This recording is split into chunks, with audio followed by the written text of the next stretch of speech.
And right now L2 is empty. So although we have to populate L2, but right now it is empty. And counter, again, we initialize the counter with 1.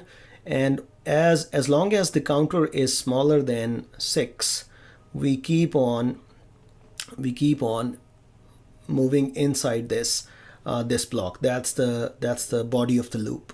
So what we do is we pass the list and the size of the list, and we use the previous algorithm to find out the minimum from the list. So the minimum from the list will be found as 0 and its position will be found as 3. So min value will contain 0 and IDX will contain 3. Then what we do, we pick this minimum value and insert in L2. L2 was initially empty, so we insert in L2, we insert the minimum value, which is 0 so far. And then just in the original list L, we delete the value at the position index. So for example, the index position is 3, so we delete this particular value. So what we really do is we delete this value, we delete this particular value, and the list now becomes with size 1, 2, 3, 4, and 5. So what we do is we decrement the size with 1. And then we move on. Now the counter is 1 again. The n value, rather than 6, now the n value is 5. So 1 is smaller than 5. But the list has no 0 now in it because it was deleted. We search the minimum again and we insert the minimum in the list. Now the minimum will be 1 in the new list, and we delete that value from the list and we decrement the size. We keep on moving. Eventually the list L2 will be populated like so, and once this value of n becomes negative, which is -1, we will exit the loop and we will return the sorted list. But see how this sorting procedure actually uses the algorithm that we defined in our previous video. I'm not talking about that this kind of sorting algorithm is the most famous sorting algorithm. There are efficient algorithms, very great kind of algorithms for sorting. But the idea here is not to actually teach sorting. The idea here to actually come up with a pseudocode for this sorting problem, and also to show you how you can use this pseudocode, how you can use existing pseudocodes as instructions in other pseudocodes. So that's all about problem solving. If you really understand the selection sort and all that procedure really well, you're actually very good in problem solving, at least the problem solvings that we encounter in the logic that we need to solve different kind of problems in computer science. In the next video, I'm going to actually convert these pseudocodes to Python codes. What do you need to do to write this sort list procedure in actual Python programming language? And how will you change this search minimum from list in actual Python programming language? We will see the Python details bit by bit in detail, starting from right 0 and ending at the very high details of Python.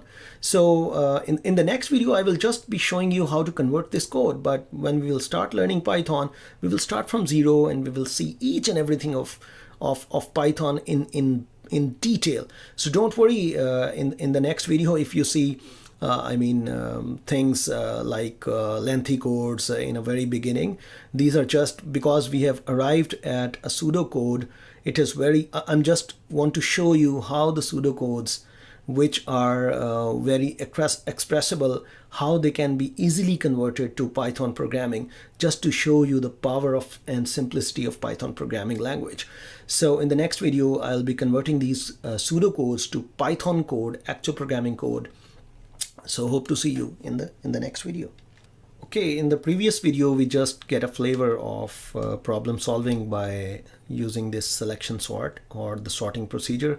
The idea was just to use this procedure to solve this kind of problem. And we saw in detail, not in that detail, just brushed up, but we saw how to write a pseudocode for solving a problem of sorting, which requires actually a list to be sorting in ascending order, for example. In this video, I'm going to convert first this code, search minimum from list. You see that code, you know that code completely. We're first going to convert that code in Python code, and then we will convert this code in Python code. So see step by step what changes are there. First of all, in Python, that we will see in detail, when you define procedures, different kind of procedures, they are called functions in Python. And rather than writing this, we have to write a def statement before it. And then whatever name we want to write out, the rest of the thing stays the same, except at the very end, we have to write a colon. That's the syntax of Python. So the changes from here to here is a def statement, which defines, that is used for defining, def for define. And then at the end, we write a colon. Next thing that we will see in detail, don't worry if you just see that why we are messing up with lists so early. We will see that things in detail, but just to compare, in pseudocode, normally the lists are the indexes of the list, they start from 1. But in Python programming language, the first index of the list usually starts from 0. So there the minimum value was the first value of the list. Here the first value is actually the index in Python is 0. Rest of the things are same. You declare the variable as in pseudocode, the same goes exactly in Python. Because the index was 1, and so the counter was 1 more than whatever the index was. Here the counter is simply 1. We need to write here idx equals to 0. That we just missed. In the previous, the idx is 1, so here the idx is 0. That's okay. Okay, then next we write while counter is less or equal to n. Same thing, while counter is less or equal to n here. So here we just write the colon at the end. We might have written this equal sign here, this equal sign. We just missed the equal sign. The equal sign is there. So now, but see the difference. Here the while it goes that way. Here we have a colon at the end. Rest of the things are exactly the same. Now v is equal to l counter, v is equal to l counter, the same thing. If v is less than the minimum value, the same thing. If v is less than the minimum value in the pseudocode, Python is exactly the same. Just see the colon at the end. We have colon at the end of the while statement. We have colon at the end of the definition. We have colon at the end of the if statement. The other statement in pseudocode, in Python, exactly same. Now, in pseudocode, we have else statement. In Python, we have else statement. If we want to write an else statement, we have to write a colon at the end of that. Then in Python, in pseudocode, we have a pass statement. In Python, we have a pass statement. Same things. In pseudocode, we have end if just to describe that this f ends. In Python, everything is described by the indentation style. So if this indentation goes on, if you're here, then this if goes. If this if goes out. So we need not write ends everywhere. Similarly, the while body has this indentation style. This is all the while body. Whatever that is earlier than this is not in the while body. So rather than writing the tokens end while end if, the Python handles everything using indentation. So no need of end if, no need of end while. Oh, we haven't written a counter here, so we have to write a counter plus here. So counter. So the same statement, we missed this statement in the Python code. So the same statement, exactly the same statement goes here. That's it. The rest of the story is same. We do not need an end search here. The goal here is to show that the pseudocode is, I mean, the way you write the pseudocodes, they are highly, they highly resemble with the actual code in Python. Python is that expressive. Python is very, very high level language. I mean, the way you think the problem in the pseudocode, the actual Python code is much similar to it. So learning the Python is very, very simple. The simplicity of Python is really a great property of Python, and that's one big reason of popularity of Python. The return statement is same and everything is same. Then we move toward the sorting. Again, we have sort list. We have to write the define, and then we have this colon out there. We have to write the colon there. Then list 2 is defined like empty. It's empty in Python as well. Counter starts from 0. because there the list starts from index 1. In Python the list starts from 0, so we write 0. While same as this one, here we have this colon, maybe an equal sign. Maybe an equal sign should appear here. I guess we are missing an equal sign. But either way, the code is more or less the same. Rest, this statement, exactly same as this statement. We have insert in L2. Here we write append function. I'm in Python. Here we write delete this. In Python we have a del statement. Rest of the story is exactly same. So you see, converting pseudocode to Python code is way more easier. This is not a formal introduction to Python. I mean, the goal here in this video, in these kind of session of videos, is just to introduce you with problem solving. But I found this, I found this beneficial to show you that the pseudocode actually resembles to the actual Python code a lot. Although we will be dealing with variables, lists, while loops, if conditions, all these kind of stuff in a big and huge detail when we in the upcoming videos, when we will introduce the Python syntax and variables and all that kind of stuff. Actually, you'll be mastering each and everything in Python. And further, you need not to write these lengthy codes to do stuff in Python. I mean, the whole that thing is just you write l.sort and you are done. I mean, you need not to write a lot of lines of codes in Python. Here I just showed you that if you have a procedure, you can, if you have a pseudocode, it looks like much like the same as Python, which actually tells you the expressive power of Python and simplicity of Python and how it is closer to what you think. But the actual problem solving in Python does not require so many lines of codes. I mean, there are so many functions, so many powerful procedures. For those, you just write one line and a huge amount of work is done for you. And there are very good one-liners for Python. I mean, for programming in Python, you need not to write a lot of lines of code to do some stuff. I mean, a few lines of code, even a single line of code does a lot for you. And for that, you need to know the features of Python, the features and the different kind of syntax and features and libraries and the packages and what is available with Python. I tell you, almost each and everything is available. Just you need to know what is available. Once you know what are the things that are available, you need not to write lengthy codes. You need not to build a lot of logic on yourself. Things are prepared there, waiting for you. You just have to figure them out. What are these things to do? What kind of features are there in Python? If you know that, you are done.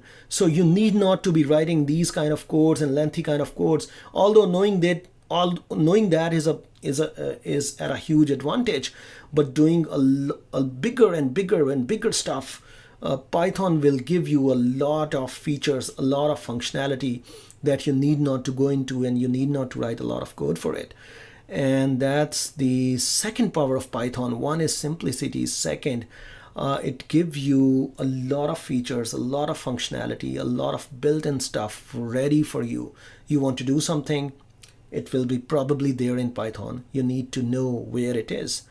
And for that, we have whole future series on Python, to know Python each and every step in Python, and to know important packages in Python.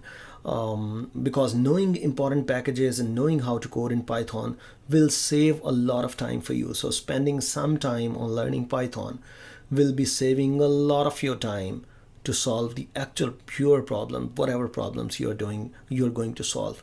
And Python is a real programming language, trending programming language. Knowing this language is almost enough.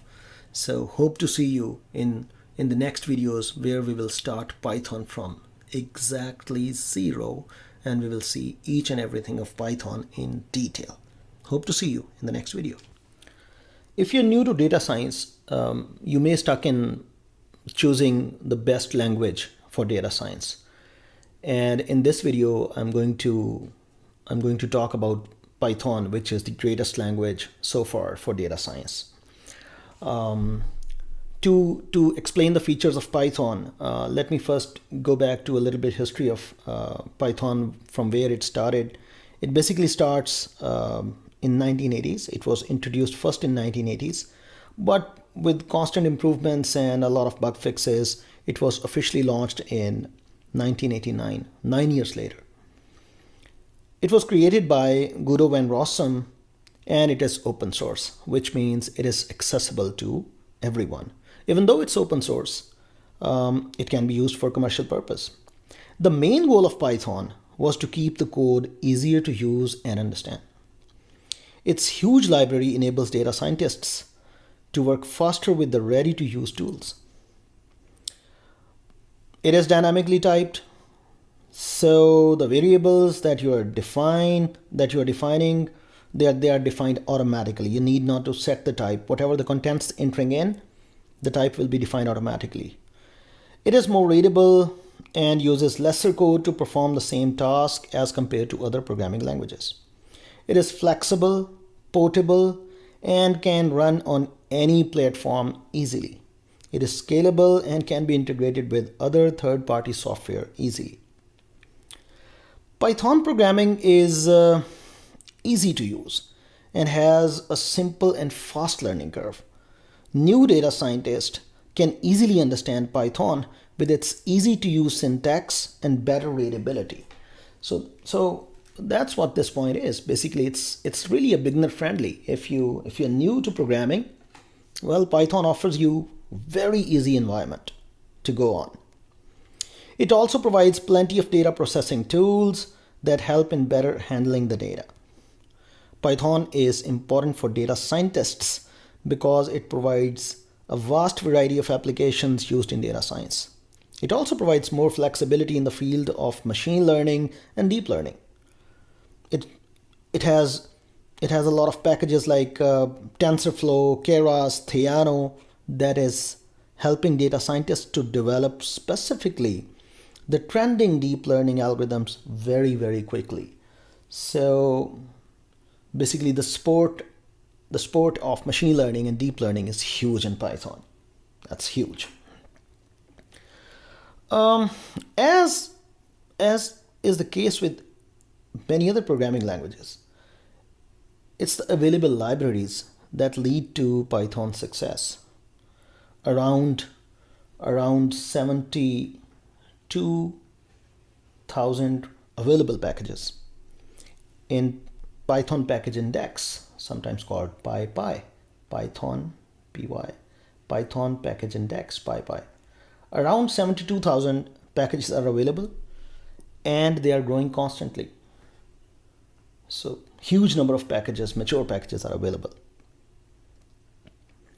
It is free, open source, and consequently anyone can write a library package to extend its functionality.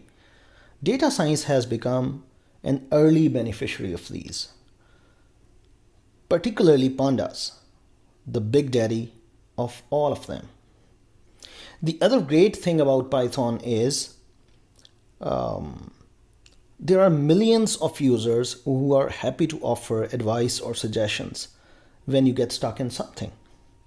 Chances are someone else has been stuck there first. So a lot of community is there, a lot of packages are there, it's open source, it's easy to use, it's easy to learn, it's simple, it's readable, more close to human language, it's high level language. You code less, you do more. I mean, you write a very few lines of codes and you achieve a lot of work. I've spoken a lot of words here to explain that Python really is best suited language for data science. But let me introduce you some statistics about Python, the popularity of Python with respect to its use and with respect to the job opportunities that are there in Python. So, for example, if you see this chart, in the ranking of top 10 languages, Python stays at the top.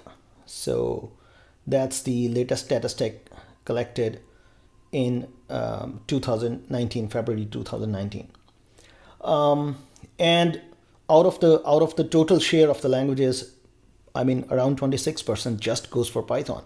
And the trend is moving up, which means the people are more interested in Python. I mean, the trend of using Python is getting larger and larger as compared to several other languages like Java, JavaScript, C Sharp, PHP, C, R, Objective-C, Swift, and Matlab. I mean, many of them are used for data science, but Python stays at the top. I mean, this is that popular language. And further, if you see, for example, the job opportunities in Python, so that says, I mean, different companies like Facebook, Twitter, and I mean Google and several different companies. This actually graph shows from 2014 onwards that the job opportunities and job postings are in different languages are at what amount. And you can see the graph of Python, although starting a bit low, but then stays up and stays up, which means the if you see the numbers, 85% of the total jobs, they're just for Python.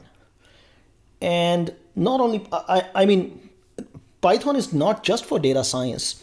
It's a general purpose programming language. It's open source. It can be used to perform any kind of task, for embedded programming, for posting I mean codes or embedding code on Raspberry Pi, for web development and whatnot.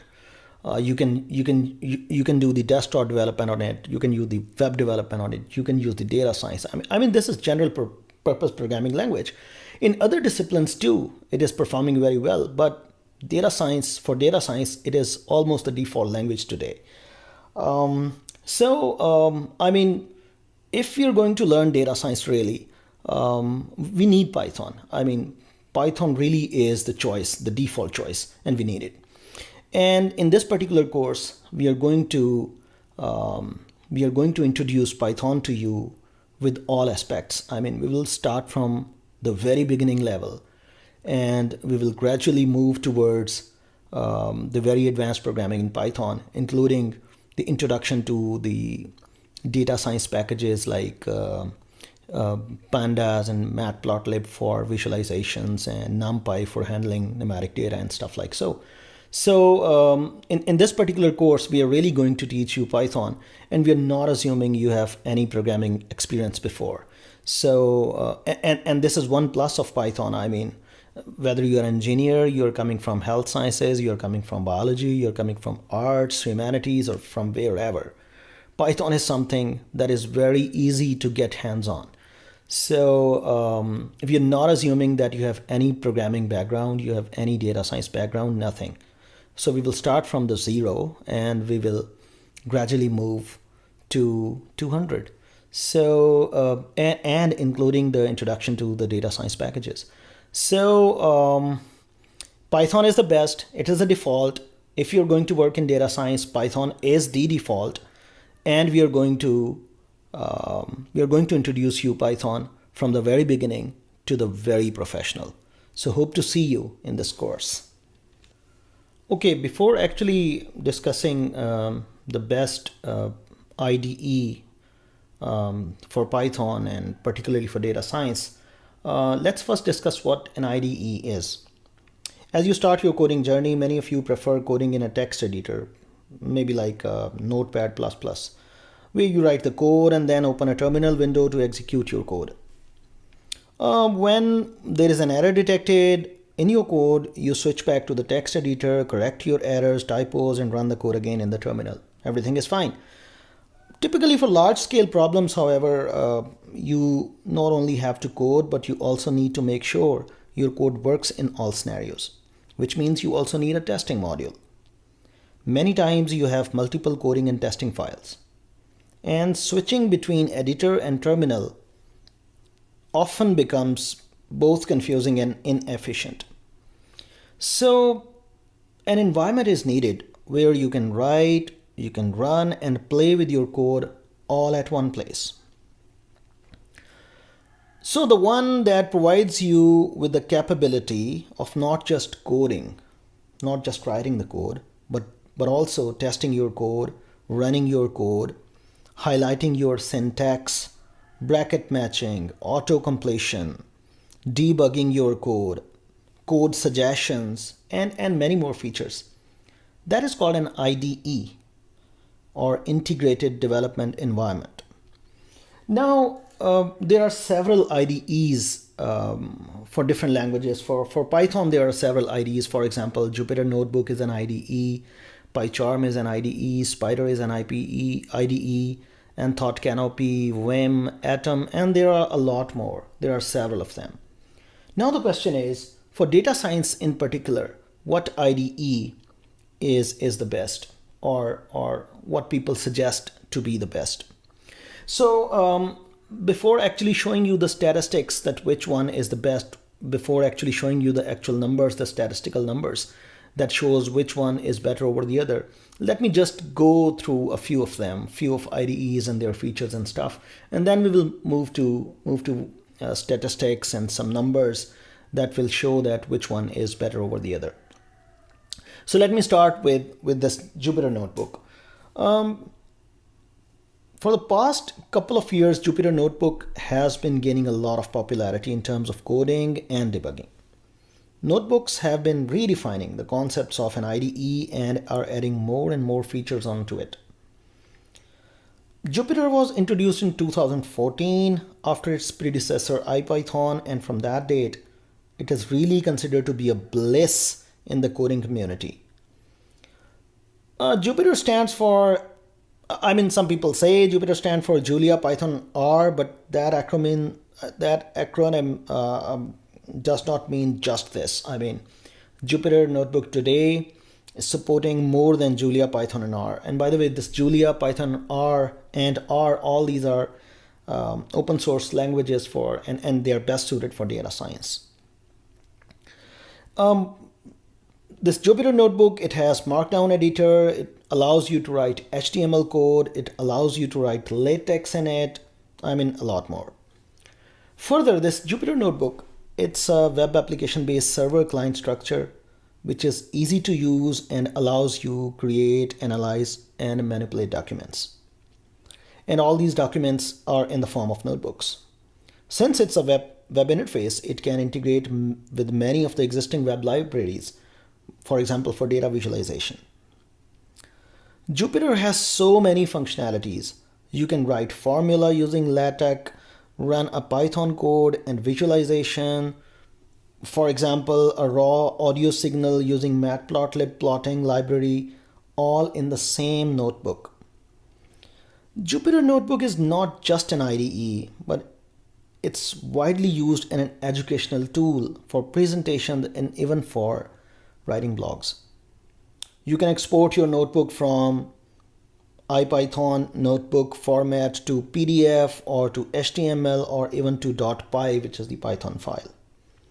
The user interface of Jupyter makes it a favorite tool, especially amongst the data science community. And one plus of this Jupyter is it's very quick to start. Very easy and very quick to start. Not much rocket science to write your first code. You want to write your hello world, it's very, very quick in Jupyter to go and do that. PyCharm, if I discuss PyCharm, however, if I discuss some of its properties, let me just discuss first that the PyCharm is by the company JetBeans. And if you have never used JetBeans' other IDEs like Java IDE, then running your first code successfully can eat up a little bit of your time. Actually, a lot amount of your time maybe. Such as, setting an interpreter, PyCharm. PyCharm, however, is much better for working with multiple scripts, handling multiple files and linking them together, and huge large-scale coding projects. The good thing about PyCharm is it supports Anaconda, and as a result, all the packages that fall under Anaconda are supported by PyCharm as well. And those packages including NumPy, SciPy, Matplotlib, and so on. Just like other IDEs, PyCharm has a powerful debugger with a graphical interface. It offers JIT integration. It has secure shell terminal and variant control system. Python IDE is customizable, which allows you to choose between different themes, color schemes, and key binding and whatnot. Additionally, Python lets you add plugins for non-Pythonic files, and these plugins take care of indentation, highlighting the errors, and keywords just on the fly. So PyCharm is also providing, a huge support for coding Python. But the one bad thing about PyCharm, which is not that bad, but one bad thing is it is memory intensive. It eats up a lot of memory. It's a heavy thing. And secondly, getting started with PyCharm is not that quick. It takes a lot of time to just go with that.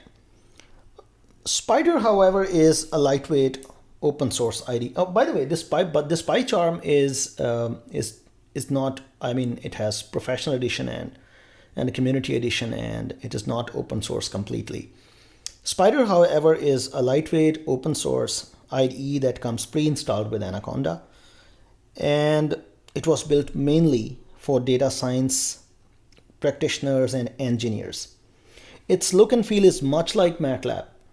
So if you're a MATLAB programmer, if you've used MATLAB before, you switch to Spider and you get, much look and feel the same.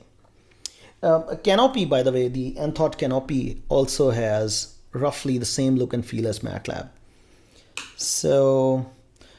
But Spider was built for data science community. It is integrated with essential data-centric libraries like NumPy, SciPy, Matplotlib, Pandas, IPython, and whatnot. The built-in capabilities can be extended further by plugins and APIs. Spider contains features like text editor with syntax highlighting, code completion, static code analysis, debugging, variable exploring. It also has profiler that recursively determines the runtime and number of calls for every function and methods called in a file.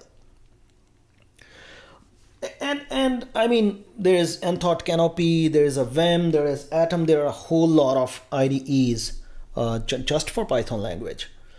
But the question really is, being a data scientist, which one should you choose? Being a beginner, which one should you choose? Even for professionals, if you want to stay in data science, which IDE will you prefer over the other? There are so many of them. I have just described 3 or 4 of them. So let's see some stats based on popularity of different IDEs for data science, and then decide which one is better over the other.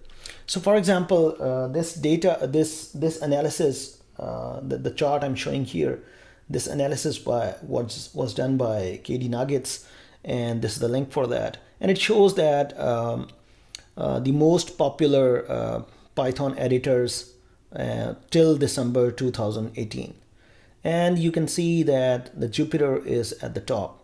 The second is PyCharm, then Spider, then Visual Studio Code, then Sublime Text, then Atom, Vim, and there are so many others. But Jupyter is at the top. And this is for, these all are listed with respect to the data science community.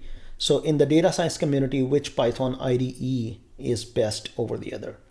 And Jupyter is at the top. It is way out. And one reason to this is its simplicity. It's supporting to so many different formats. It makes an interactive document. It makes a web page that is interactive. You can just change the code. You can make another web page and so on. You can run it on a local system. You can run it online as server-based system and whatnot. It has so much flexibility and very quick start and easy to use. If you, for example, see the popularity of Python IDEs with respect to the employment, then you can see overall the Jupyter is winner as compared to PyCharm, Spider, Visual Studio Code, and Sublime. If you see company or self-employed, still the Jupyter is way out. It is winner. If you see in a student perspective, Jupyter is the choice. If you go to academia or university, Jupyter is the choice. If you are working with government or nonprofit, Jupyter is the choice. Jupyter is I mean, Jupyter is kind of outlier. It is staying at the top everywhere. Further, if you analyze the popularity of Python IDEs with respect to regions, for example, again, overall, Jupyter is a winner. If you see US or Canada, Jupyter is mostly used. Europe, Jupyter is the winner. Asia, Jupyter is the winner. America, Jupyter is the winner. Africa and Middle East, Jupyter. Australia, New Zealand, Jupyter. I mean, these numbers are suggesting that Jupyter is at the top. Not just at the top, it's easy. I mean, and maybe that's one reason why Jupyter stands on the top for the data science. So these numbers and these all statistics suggest that we should use Jupyter Notebook for Python, and we will be doing that. In fact, for this particular course, we'll be working on Jupyter for all kind of coding. And in the next video, I'll be just showing you how to install Jupyter environment, how to install basically Python and how to run Jupyter for the first time from it. So hope to see you in the next video. Okay, in this video, I will show you how to install Python. There are multiple ways of installing Python. You can go to python.org and install Python from there. I would recommend to use Anaconda distribution. It has Python, it has a lot of packages pre-installed, it has Jupyter Notebook as well. So installing through Anaconda is easier as well. So if, for example, if you're working on a Windows system, you should download the executable for Windows. We will be working with Python 3 rather than Python 2. So you should be downloading Python 3 point, whatever the latest version is.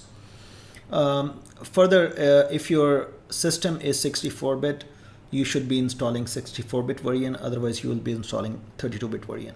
So let's say you have downloaded the executable file for Windows. Then after the download, you just run that exe file and follow the steps, and you'll be able to install Anaconda. Once the Anaconda is installed, then in the search bar, you just type Anaconda prompt, and the Anaconda prompt kind of symbol that my mouse is pointing at, this will appear in front of you. You just run it. You will see a command prompt like so. Then in that, just type Jupyter Notebook and press enter, and you'll be having Jupyter running in front of you. Let me show you that on my system how to do that. Let's see.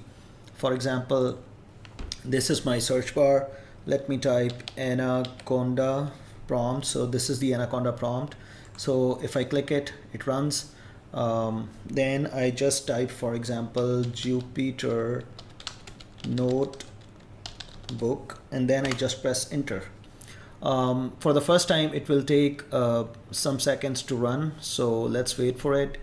So yes, it runs, and it will show you kind of a browser in front of you, and that's what the Jupyter interface is. We will see then how from this Jupyter how to write the code, how to make the code files and stuff, but that's how from Anaconda, after installing Anaconda, that's how you will launch the Jupyter. So this is that easy, no problem. Then for example, you can install Python if you're working on Linux, and just download the version for Linux. And then for example, let's say your file is downloaded in the downloads folder, then run this command bash and this .sh, that's the file name. The installer prompts in order to continue installation process. These kind of commands will appear. Press enter to continue, then press yes, and the installer will finish with the thanks message. After that, you just go to downloads folder and type Jupyter Notebook, and the Jupyter Notebook interface, the browser-based interface, will appear in front of you. You can have, if you're working on Mac, you can download the Anaconda distribution for Mac. Then you'll find an Anaconda navigator, the launchpad. You can launch that, and then just click there's a Jupyter icon in front of you. Just press the launch button, and you'll be having your Jupyter running in front of you. So In this video, we just talked about how to install Python. If you install Python using Anaconda, you'll be having Jupyter Notebook as well. In the next video, we will see how to actually use that Jupyter Notebook interface. For example, I work on Windows, so I'll be having this kind of interface. Although the interface looks like the same because it's a browser-based, web-based interface. In the next video, I will show you how to get comfortable with Jupyter, and we will be also writing our first Hello World program in Python. So hope to see you in the next video.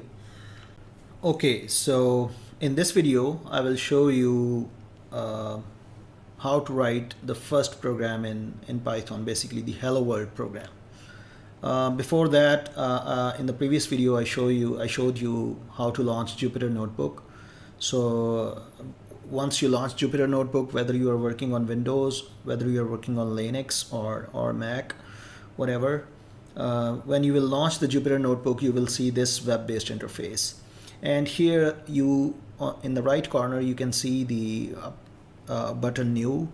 You just click it, you will select Python 3, and you will see a beautiful interface in front of you that will allow you to code here. There are a lot of file, edit, view. There are a lot of buttons, kernel, and a lot of controls here. We will see them as we move on, but this is how you, this is what the coding environment is. This is kind of editor as well as, this is complete IDE interface in front of you. So let's see this interface a little bit step by step, at least the controls that we need. First of all, you are seeing where my cursor is moving. That's the file name or the notebook name. You can change the notebook name, or you can just write, for example, whatever the name of the notebook you want. For example, mastering Python for beginners. Okay, so let's say that's your mastering Python. Let's say 0 to hero maybe. So let's say this is your file name. You just create that file, and you see this mastering Python 0 to hero. That file is created. With this file is renamed. Second, this is a cell in which you are going to type your code. The code, the two modes of writing is, one is you can write the Python code. Another way is you can write the markdown. The markdown is important in a way that if you want to describe your code, if you want to write other stuff other than Python code, you can use these markdown cells and they will be helping you. For example, if I select this markdown and I just select this markdown and I type here, for example,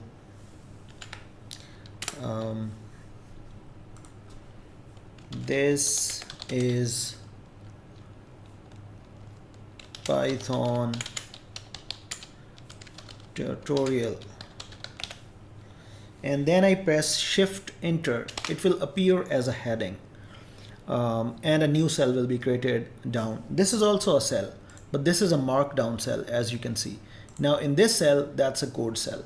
You can switch a cell from code to markdown by just pressing an escape key. When you press an escape key, you will see the color will change here.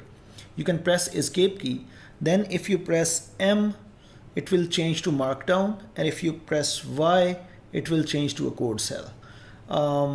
There are several shortcuts that are available, keyboard shortcuts. If you just see, if you go to help and see this keyboard shortcuts, there are several shortcuts that will be available in front of you. So for example, if you press escape and then press F, you can do the find and replace operation. If you press enter, then that will go into edit mode. If that's important, if you press shift enter, the cell will run and the cursor will go into the new cell. And there are a lot of controls. You should be seeing most of them. Getting a good grip on these controls will help you moving in this Jupyter notebook very quickly. So for example, this is a Python tutorial. That's a markdown cell. You can also create this cell also as a markdown cell, and then you can type here, for example, this is our first program in Python. It is just started here, for example, and it just appears like a description. And again, a new cell is created down, and there you can write your code. So let's write the first Python code, hello world. So first of all, you will write print. Print command will allow you to print anything on the screen. Parentheses, double quotes, starts, ends, and in the double quote you write whatever you want to be printed on the screen. So for example, hello world. And once you have written that code, just press shift and enter, and this code will execute in front of you. So that's hello world printed in front of you. And that's our first program. I mean, writing the very first program in Jupyter Notebook is that easy. Not only that, this Jupyter Notebook will be created. You can just, I mean, describe anything. You can write the headings. You can write HTML in it. You can write math using LaTeX. And for example, let me write a LaTeX or math in front of you. Just let's say you are making a notebook that requires some mathematics in it, and it allows you to write mathematics as well. For example, A equals B plus C, shift enter, and that appears like a mathematical equation. Not just this, you can write very complicated equations. I mean, and this whole notebook will contain your descriptions in terms of HTMLs or LaTeX or descriptions and code and all that mixed up, whatever you, and at the end you can just download this. You can just download this this notebook as if you want a PDF file. If you want a notebook file, it's a notebook file. If you want a LaTeX, if you want just a Python file, if you want slides, for example, I mean, you can download the same thing as slides. It will make slides for you. So there are a lot of ways of using this notebook, and that's a ready-made document. I mean, you end coding, the document is ready for you. So this notebook is really powerful, Jupyter Notebook, and coding in it is not just the coding. I mean, it is preparing a document. If you want to prepare a document, you want to describe anything, you want to add images, and at the end of the day, it will be an HTML document for you. It can be shared on web. I mean, it's ready. Nothing we want to further finish it. So that was our Hello World program in Python.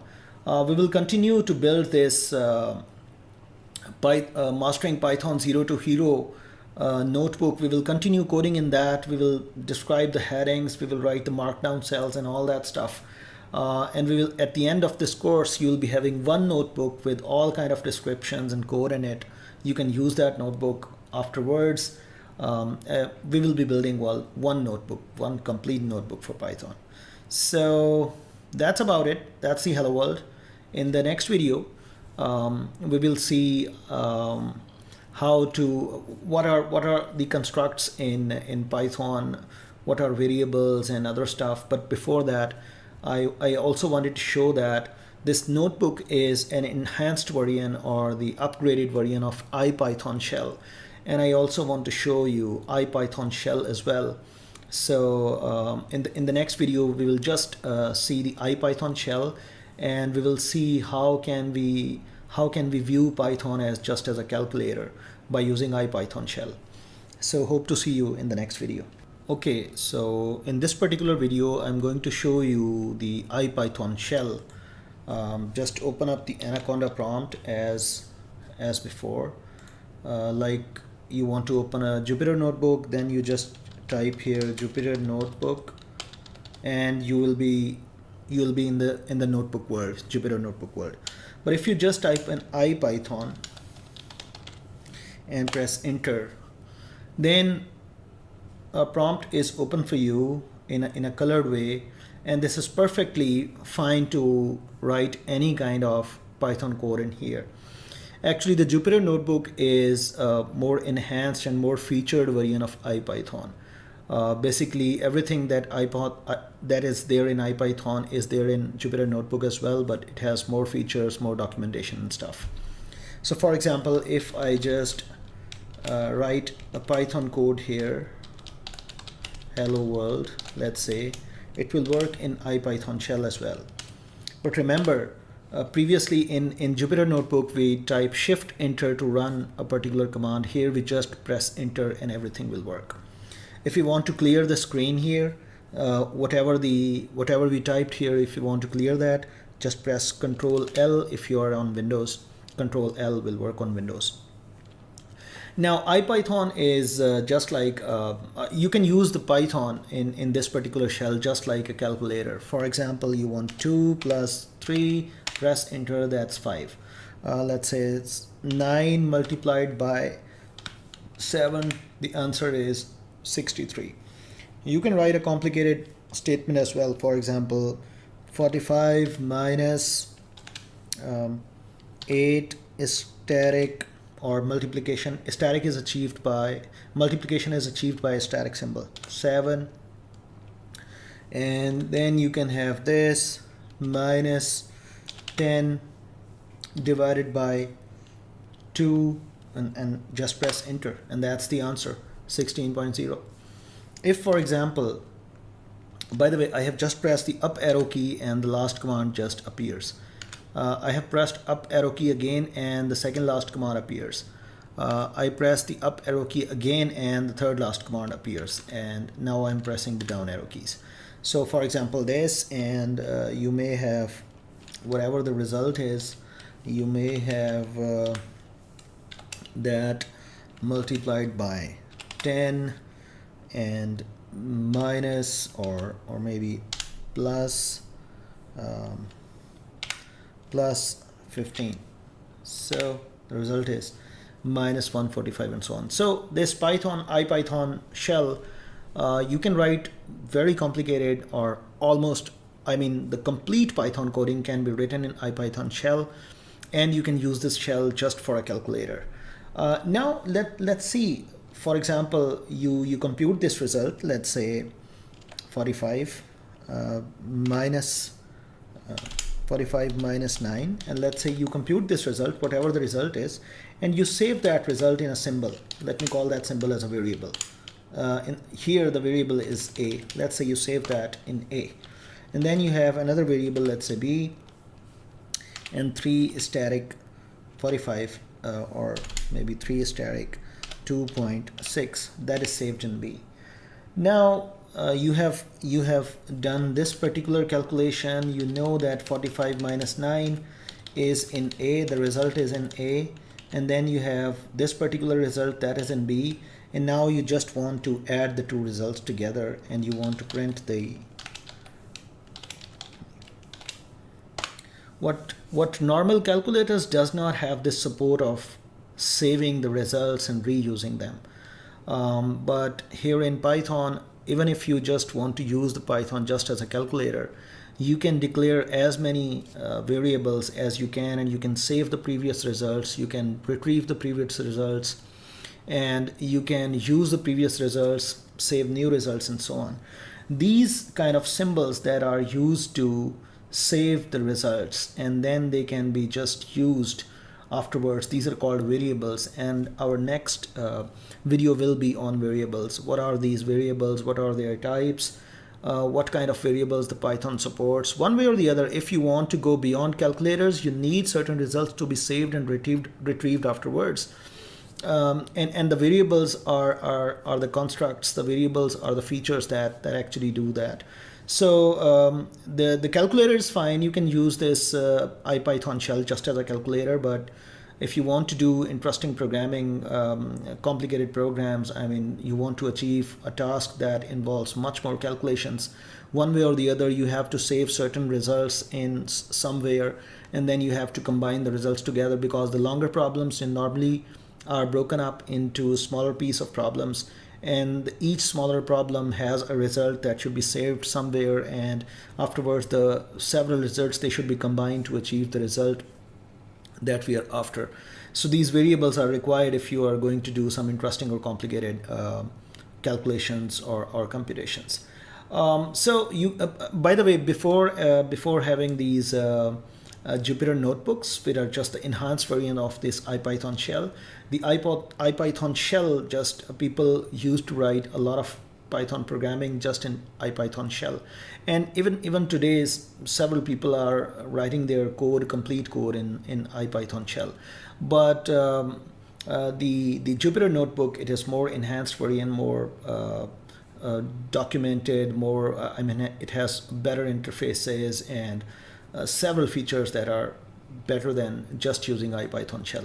So you have seen this IPython shell, it's very powerful, great, everything is fine with it, but we will be using Jupyter notebooks, which are just the enhanced variants of this IPython for our upcoming coding. So the purpose of this video was just to introduce you with IPython shell, and just to tell you that you can use Python just as a calculator, and even more than that. In the next video, we will be introducing variables in Jupyter notebook, and we will see the Python is really much more powerful than just a calculator. So hope to see you in the next video. Okay, in this video we will talk about variables and operators, the operations that you can perform on variables. A variable in a very layman term is basically a symbol